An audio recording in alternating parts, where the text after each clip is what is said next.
Bonjour et bienvenue dans cette toute nouvelle émission d'Astro Vidéo qui se passe aujourd'hui à mon cabinet.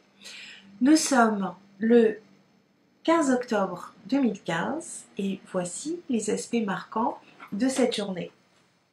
Alors là, il y a un coup d'éclairage fabuleux pour les vierges. Mais quand je dis fabuleux, mais c'est peu de le dire, c'est vraiment la chance à l'état pur, c'est de l'or en barre pour les vierges. C'est extraordinaire. Alors déjà, il y a Vénus. Vénus, c'est le maître du taureau et c'est aussi le maître de la balance. Donc, on va dire qu'il y a un certain désir d'harmonie. Et Vénus, qui est quand même la déesse de l'amour, mais qui est aussi la comptabilité, hein, faut pas croire.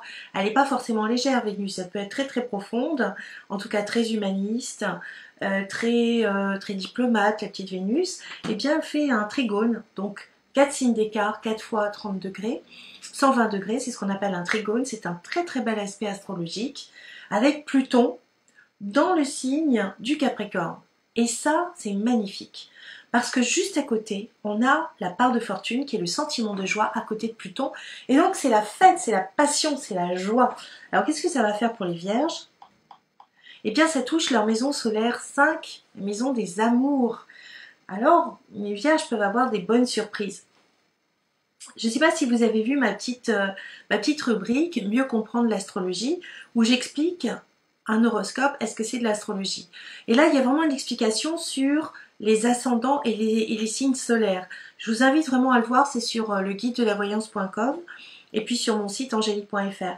Donc c'est une explication, quand vous allez regarder votre ascendant, eh bien vous allez voir le début de la maison 1. Donc si vous êtes ascendant vierge, c'est magnifique pour les vierges. Si vous êtes du signe de la Vierge, ça vous touchera, mais peut-être pas dans les domaines concernés, puisque tout dépend de votre ascendant. En attendant, ça va concerner par exemple la ville de Paris. Il faut savoir que le signe de la Vierge, symboliquement, c'est aussi Paris. Il y a plein de définitions pour le même symbole astrologique. Et donc là, il y a des très très beaux aspects sur quelque chose qui peut être de la construction, qui peut être de l'ordre des qualités visionnaires. On comprend les choses, on développe son intuition. Alors, dans le signe de la Vierge, puisque c'est la fête des Vierges, qu'elles en profitent, parce que quand même, elles ont eu des moments difficiles, ces petites Vierges. On a la conjonction Mars-Jupiter. Mars, c'est l'action, et Jupiter, c'est la chance et c'est l'expansion.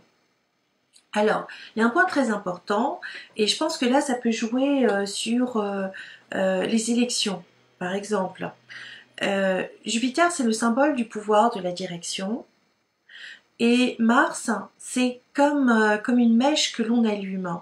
Par exemple, pour les élections américaines, c'est très intéressant de voir que, bon, ça se fait en plusieurs fois, il y a des États qui vont voter il y a des sénateurs, enfin, il y a toute une structure protocolaire.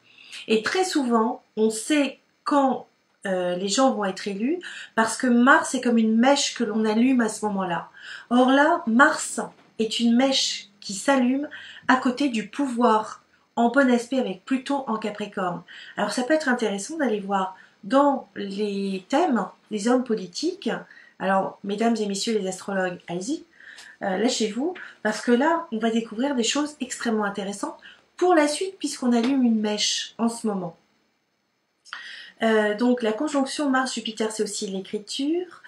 Ça va être une action positive, ça va être le bon discernement, le bon jugement, se mettre au service de manière concrète, mais quand je dis concrète, c'est de manière légale. On met en place un système légal qui se met au service des autres et il peut y avoir des bonnes idées qui sont proposées par le symbole du pouvoir, puisque ou par les communes, ou tout ce qui va être gouvernemental, puisque Pluton c'est le symbole du gouvernement, des États, des élus par exemple. Ça peut être vraiment très intéressant.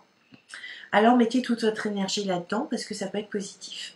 Il y a un très bel aspect justement de cette double conjonction, de cette conjonction Mars-Jupiter avec la Lune qui elle est toujours dans le signe du Scorpion. Donc il va y avoir quelque chose probablement de tourné vers les familles, vers les femmes. Et en tout cas, ça touche là encore favorablement les Vierges dans des signatures de contrats. Voilà, ça donne un côté très créatif pour les vierges qui, elles, puisque c'est la fête des vierges, on en parle, elles ont de l'espoir par rapport, si elles sont en couple déjà, il y a une notion d'espoir, mais c'est surtout l'amour qui ressort. Si vous voulez faire des bébés, allez-y, hein, c'est la fête aujourd'hui. Je pense que ça peut être bien.